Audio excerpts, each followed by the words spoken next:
It's my honor to welcome my dear friend, the ninth and current Prime Minister of the State of Israel, Benjamin Netanyahu, to our gathering.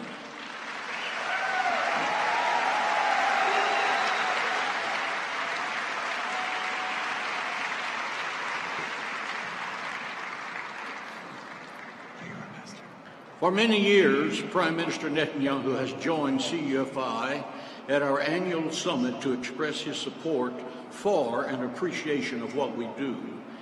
He has often said Israel has no better friends in the world than the evangelical community, and the evangelical community has no better friend in the world than Israel.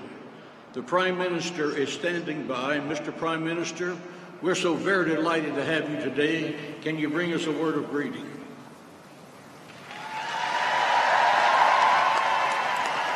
Well, it's great to be with you. Thank you.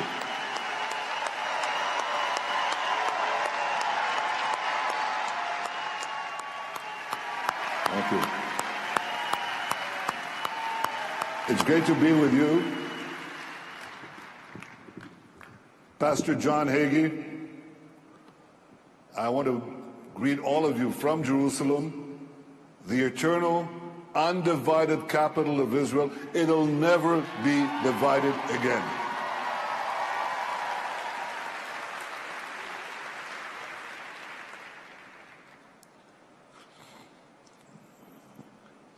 Pastor Hagee, I want to thank you for your enduring, tremendous support.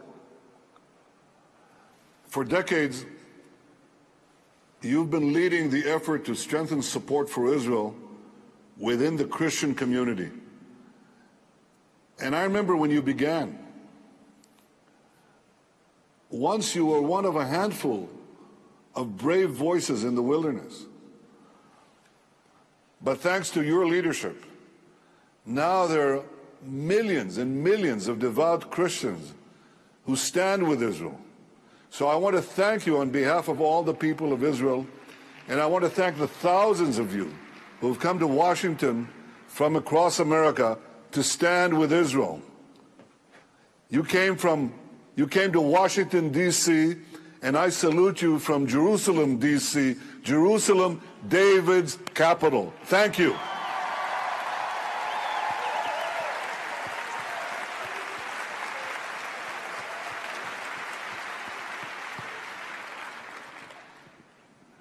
Mr. Prime Minister, we're going to try something we've not ever done before and just have a little chat between the two of us over national television. People who are here are concerned about Iran, and they're breaking the limits on the uranium enrichment. What are your thoughts about that?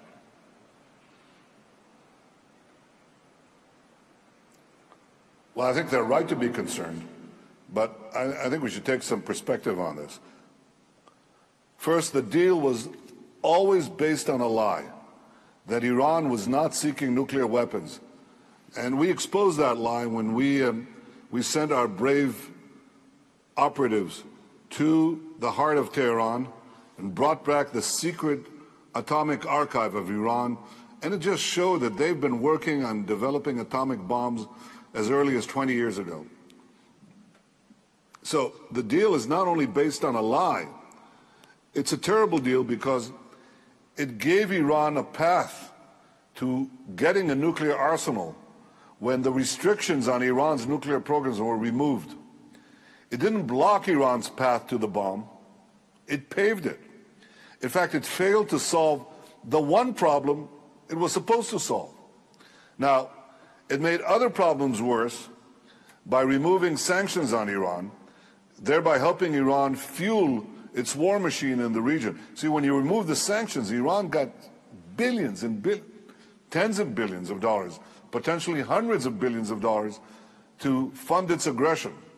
So it's so important that President Trump decided boldly to leave this bad deal.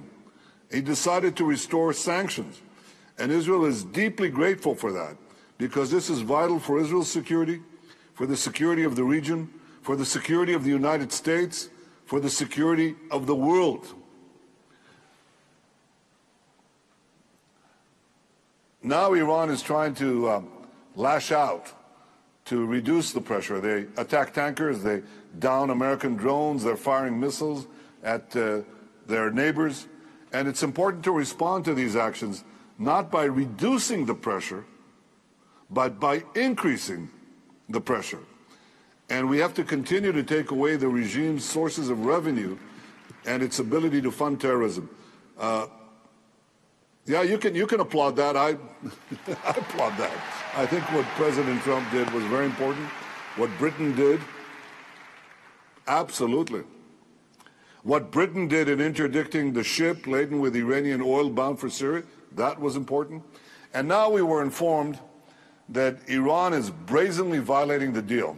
So it's time for Europe to do what they promised to do. They promised to leave the deal and snap back sanctions if Iran did this. And I said, that's the way you stop aggression. You know, I gave an instance yesterday in the Israeli cabinet. And I said, you know how World War II started in Europe? In my opinion, it started in the 30s when Nazi Germany decided to violate a solemn commitment they had given the international community. And they walked into the Rhineland. Nobody said anything. Nobody did anything. And you know the continuation. You know what followed. We should stand up to Iran's aggression now. And Europe should back the sanctions instituted by President Trump. We certainly do.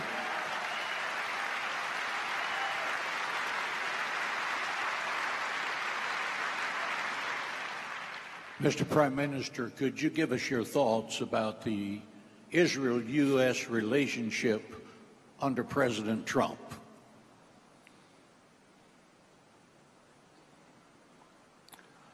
They have never been stronger. And I deeply appreciate all President Trump has done. He withdrew from the deal, as I just said, and restored sanctions.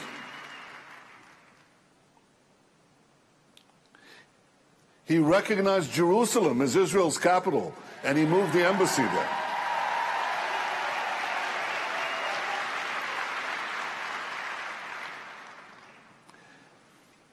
He recognized Israel's sovereignty over the Golan Heights, and he's given us rock-solid support at the UN.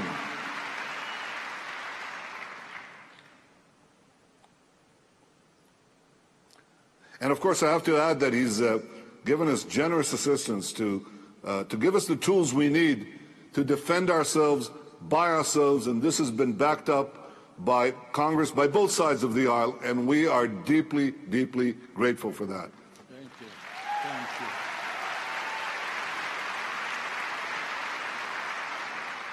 But let me just add that President Trump has a fantastic team.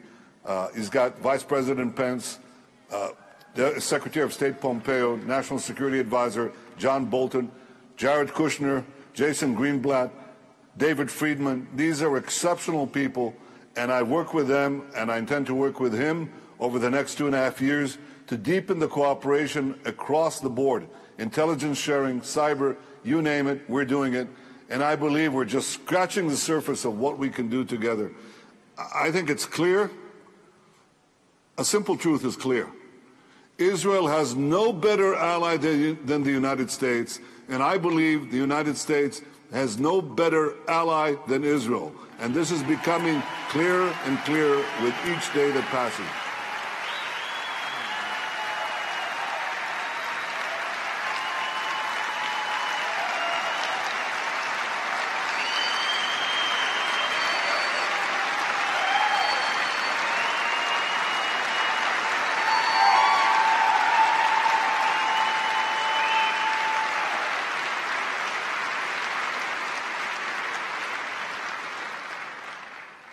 Mr. Prime Minister, this last question. Concerning Jerusalem, what does it mean to you, to the Jewish people, for the U.S. Embassy to move from Tel Aviv to Jerusalem?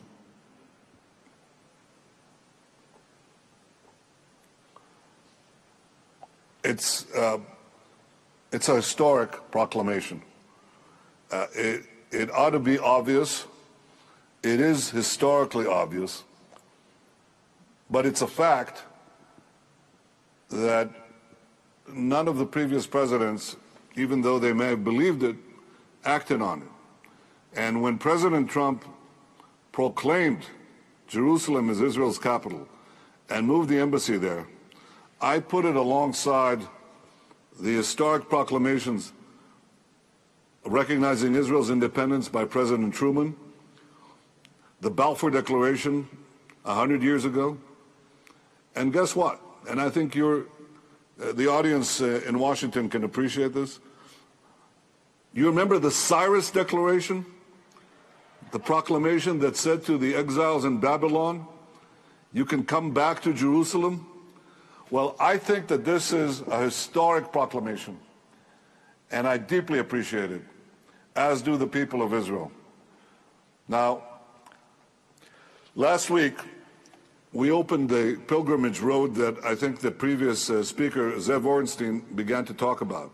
This is the same road where hundreds of thousands of my ancestors ascended to the temple.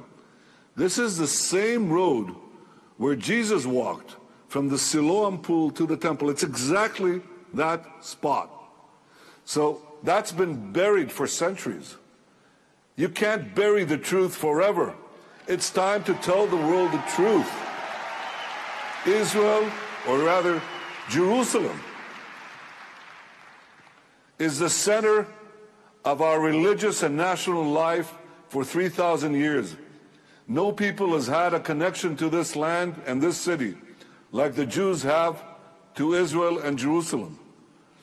The Jewish people are the only people in the world that have the same land, the same religion, the same capital, the same language, and the same name for their land and themselves as they had 3,000 years ago. That's some connection. It's time the UN and the international community recognize what President Trump put so clearly. Jerusalem has been and will always be the capital of the state of Israel.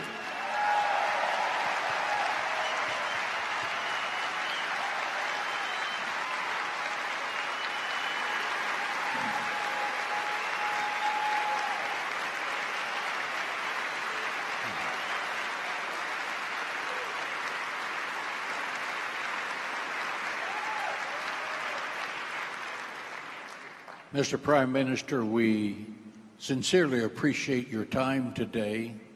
Please know that you, the State of Israel, and the City of Jerusalem are in our prayers for God's blessings and continuance of prosperity in every way. God bless you, sir, and thank you for being with us today. Thank you, and God bless all of you. Thank you. Thank you, friends.